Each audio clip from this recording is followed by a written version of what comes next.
Well, I think that the real question is, what are we voting for right now in Canada? Are we voting for what we want, or are we voting to keep Justin Trudeau out? And that is a deep, dark question for a lot of voters right now, because there's not a strong satisfaction with the Conservative Party. But let's maybe just wade into this from the perspective that I'm approaching it. I see over the last 8 years a Liberal government leader, Justin Trudeau, who has told Canada that Canada will become the first post-nation state. He's told Canada that COVID will provide an opportunity for a reset of Canada. We have seen rampant acts of foreign interference in our nation that the Liberal government was aware of and wasn't engaging, that the Conservative government was aware of and not engaging. And these suggested changes to our nation are the changes that ultimately leave so many of us in Canada wondering what's happened to our country and where is our country gone. And so I have a lot of patience for Canadians when we start to discuss this discussion about what a post-nation state is, because no one really knows what that means. I think the starting point and the short answer for that is why the UK left the European Union, because they could see that there were forces outside the country that were determining how their country felt, what the culture of their country was becoming, how their money was being spent, what some of the policies were for their healthcare, and what was happening to their borders. And that was a monumental decision in the world, actually, in terms of Britain leaving the European Union. And this is the same discussion, I believe, that the Liberals are having with Canada, except they never told anybody in Canada in any of their elections that they were going to try and change the sovereignty status of our nation. That's significant for everyday Canadians, because when you set up a post-nation state model, it makes the chain that the electorate can tug if they don't like their politician so long, with the governor so far away that if the local electorate tugs it or pulls on it, the energy of their tug is lost. And there's no effective governance and connection with the people. So when I look at that, I see a Liberal government that is moving our decision-making authority away from our elected officials to somewhere else by someone else that we don't elect. And that's just reality. If you want to look at it in the context of the UN, the WHO, in relation to health decisions in the event there's another pandemic, these are decisions that are being made somewhere else. And no one in Canada signed up for this radical value change. This it's actually a constitutional reform by statute, because we want to be able to control those decisions and be able to talk to the officials that are making those decisions, not have treaties bind us. Same with the reset. The resets. COVID's provided us with an opportunity for a reset. Well, what does a reset mean? We're seeing that in relation to this post-nation state discussion. We're seeing it in relation to the treaty issues that I've kind of just outlined in the brevity of time that we have in this interview. But why aren't we talking about that? We're seeing the implications of it. We're seeing changes happen to core values in this nation in terms of control of land, control of our wealth, in relation to how we understand what prosperity is. And we are seeing the bleeding in of a new value system that we have never agreed to and never have signed up for, called Agenda 2030. And it's coming at a provincial level, it's coming at municipal levels, and it's changing how our elected governments are actually being guided in relation to the control of the assets that we know and understand in this nation and how we function alongside them. And I mean land and water and the environment and how people live and function. And the 15-minute cities that you're seeing advancing is part of that agenda. The shifting of agricultural land into land that people can't actually farm on, other than maybe growing pot or something like that, are changes that are coming that are making deep and significant changes to our nation. And so these are federal issues. These are issues that Canadians never saw coming, probably never understood. And the only thing that I can give Justin Trudeau credit for is the fact that he told us that that's what he's doing. My biggest criticism is that the Conservative Party has never asked those questions in 3 elections and 3 leadership races.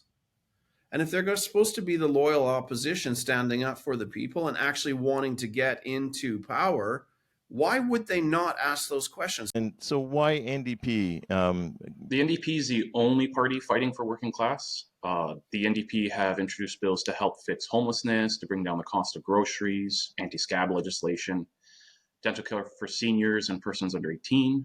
We're fighting to bring in pharmacare for all Canadians. NDP is the only party that actually understands what the everyday working class Canadian is going through, and it's reflected in our actions. It's reflected in the MPs we get elected. Durham has had the same representation for so many years, and we've had the same results. It's time for a change, and it's really time that the people of Durham vote for the NDP. Why PPC or People's Party versus Conservative, Liberal, NDP, Green, or others? A small presence in Parliament makes a point, but does it allow MPs to get anything done for their riding? Well, this is an excellent question. And, I used, as a small business owner, I used to vote Conservative, but I realized they weren't standing up for our small local businesses. When during COVID, the big businesses were kept open, but the little ones were shut down, no one stood up except People's Party. When there was an experimental shot introduced and natural immunity was told it doesn't matter, or treatments, it was only People's Party that questioned, is this true? I mean, should we be forcing children and workers to take an experimental product just to keep their job? So I feel like they established themselves as a party with a lot of integrity, standing up for individual rights and freedoms. And as we both know, if you have a party, a government that moves towards absolute collectivism, you're moving down a slippery slope, and we don't want that. We have to uphold individual rights and freedoms in this country to have an effective democracy.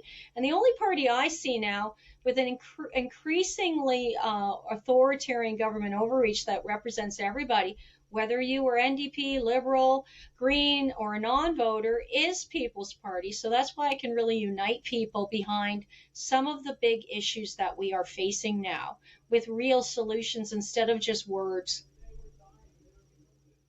And the other part you asked me about, whether one seat will make a difference. Absolutely. This would make a massive difference. The one thing is, I'm not beholden to globalist interests. A lot of the establishment parties, I call them the uniparty, they are beholden to whoever's their biggest the lobbyists, the globalist interests, not the people. And I represent the Canadian people, the people of Durham. I've listened to local residents talk about problems with potholes and the ponds and the collective issues and concerns around the mass unsustainable immigration policies when we don't have jobs, healthcare, or housing. And I really care about them. So I think we have to look at the issues and not the party in the future. And I think People's Party has the best platform for the issues we're facing. Running as an independent candidate, why not Conservative, Liberal, NDP, Green, PPC, Centrist, or United Party, or even Rhino? Is there a danger in electing an MP that does not represent the governing party? Think about it. Do we really need an MP dedicated to the party and not the community? We have all been taught to choose only the major parties while voting. But where do we stand today? Are we getting better each year? I think it's right time for us to change that. Especially with the general elections around the block, and it's a right opportunity for all of us, to send a message to across Canada and to all the political parties. When parties and corporates fail, we stand up for ourselves. I've been serving our community independently till now, and running in this election is just an extension of that commitment. And I've seen incredible support from our community, and I hope that will.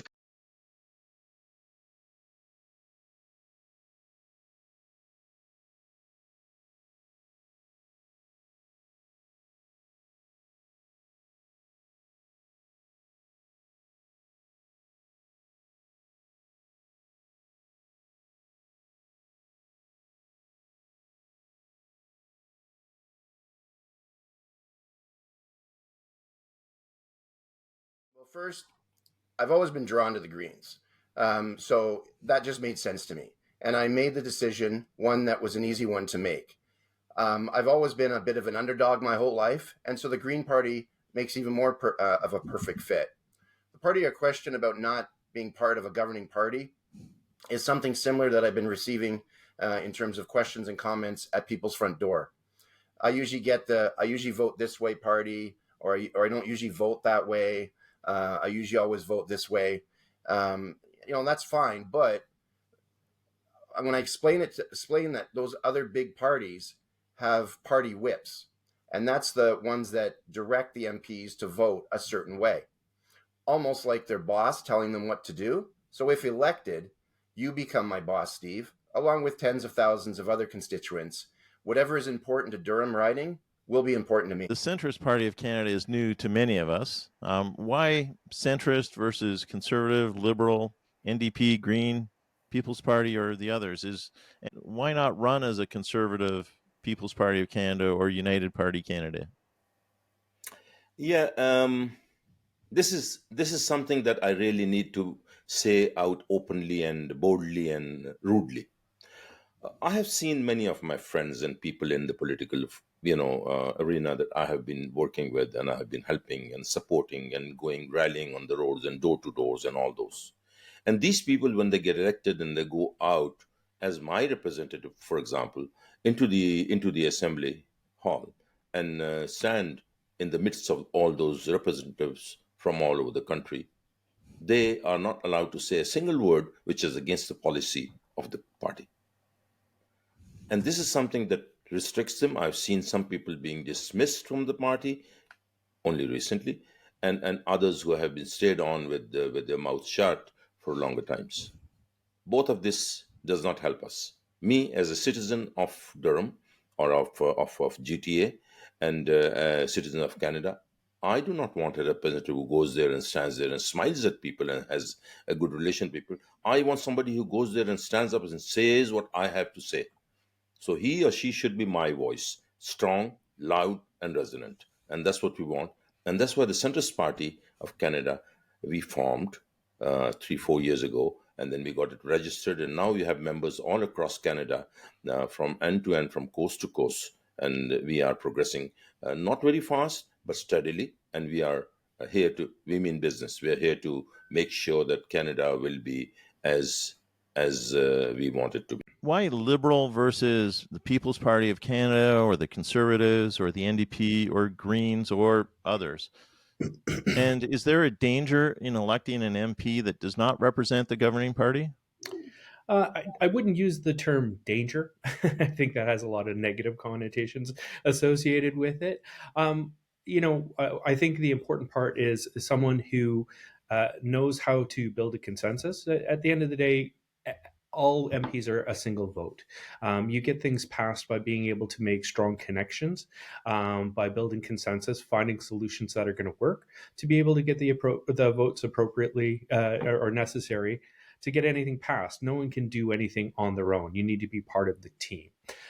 So when it comes to voting for the Liberal Party, I mean, the Liberal Party has been, working very hard on making life more affordable for Canadians, and that's something that appealed greatly to me, and want to continue that work to focus on affordability issues, to focus on housing, to focus on helping to improve healthcare, and as a long-term advocate for the nuclear industry to continue to see Darlington grow and prosper. I'd just like to talk about perhaps the elephant in the room in a lot of situations here. Well into the term of Pierre Poilievre, you wanted to run as a Conservative candidate to replace Aaron O'Toole in Durham. Yep. How do you reconcile the sharp criticism you and your campaign have for that leader now? Well, to be clear, as a municipal councillor, I've met Aaron multiple times at municipal events, and had a relationship with him through those types of things. For me, as the leadership has solidified and he started forging a direction for his party, I think the progressively hard right turn that we've seen in that party became very distasteful for me. I was not a card carrying conservative member of the party, and so it's not like I was a hardcore conservative and card carrying member of the party. I've always been a centrist. I've supported, multiple parties over the course of my life. And I think the average Canadian has supported multiple parties over the course of their life. Not many people pick a team at 18 and then ride it all the way through the rest of their life. They may be happening more and more now as party participation in politics becomes more of a sport instead of a intellectual exercise. But I just don't think that that's reality. So I think you need to make the best decisions possible. And I know for me, it was untenable reaching out, speaking to people who may be colleagues, reaching out to internally within the party to see who I would be doing business with. This was not something I was interested in being a part of, and then abandoned that approach. I mean, I was never a candidate for them. I never got to the level of candidate. For me, though, my core values, when I look at it, at who speaks to more of my core values, it is the Liberal team. So, nothing reactionary on my point, from my perspective. I sat back for months and didn't approach anything. As the year rolled on, sort of 6-7 months later, there was an opportunity and some mutual interest to have a conversation, and it went from there. The interesting part is, I think that what I'm happy about the Liberal team is they were happy to listen. And they were happy to connect with a local leader. And it is a big tent where I see, especially the Conservative Party, narrowing on a single voice. The Liberal Party is looking for opening the tent and bringing different voices to the table. And that is, I think, abundantly clear when we when we see how both leaders present themselves.